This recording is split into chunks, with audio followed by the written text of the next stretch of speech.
Hi sir, good evening po. Kung okay lang sa inyo, naghahanap kasi ako ng pwede kong ma-interview about fly. Kung okay lang sa'yo.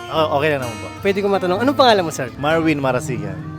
Sir, pwede kong matanong sa'yo, ano yung source ng happiness mo? Unang-una, pamilya. Pangalawa, pagmamotor ko, yun. Yung business din, oo, yun. Tsaka yun nga na nakakatulong din sa tao. Paano ba ang maging isang tunay na masaya? Para sa akin, masaya ka sa ginagawa mo. Hindi yung napipilitan ka lang. Alam mo, nag-e-enjoy ka. So dito dahil sa business mong coffee shop, dito ka nag-e-enjoy. Oo, parang eto yung yung pinaka-passion. Ano yung pangyayari sa buhay mo na kapag iniisip mo, nalulungkot ka? Siguro yung sa yung Korean restaurant ko, yun nga, una, pandemic yun, nagsimula ako. Syempre mahirap, naka-lockdown tayong lahat. Nagpadalos-dalos agad ako doon na parang sobrang sikat, pinapranchise ko agad. So hindi ako humingi ng mga advice sa mga consultant, hindi ako nagpa-consult. Kumbaga, hinayaan ko lang. Mga iba nag-franchise, hindi naman na-manage ng ayos. Nasayang yung branding. Sa sarili mo, sir, proud ka ba sa sarili mo? Oo, masasabi kong proud ako kasi hindi ko naman ine-expect na aabot ako sa ganito kasi dati nagtatrabaho lang ako, nagbarista ako, waiter. Kumbaga, hindi ko naisip na makakarating ako sa pag-business. Ano naman yung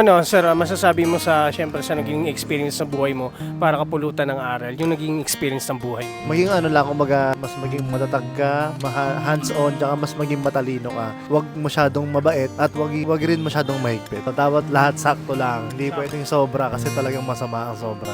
If ever na makausap mo yung sarili mo, in the future, syempre, in the future, parang gusto mo mas umasenso. If ever na makausap mo siya, anong gusto mo sabihin sa sarili mo? Gusto ko lang sabihin na yun nga, tama yung ginagawa mo. Siguro mas pakusan mo lang. Kasi minsan may mga time talaga na nag-relax ka masyado eh. Kumbaga okay ka na. Okay yung mga idea mo. Kulang ka lang sa sobrang focus pa. Ang pinopromote ko pala yung Boss Bangketa Cafe. Located siya sa Barangay 1, Silang Cavite. Kasama na dito yung Pare Shabu Shabu and yung Busan Korean Restaurant.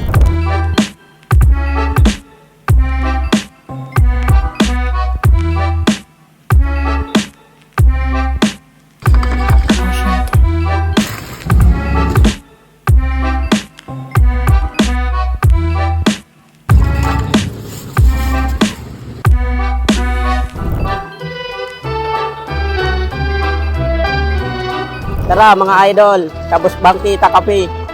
Dito lang yan sa Silang Cavite.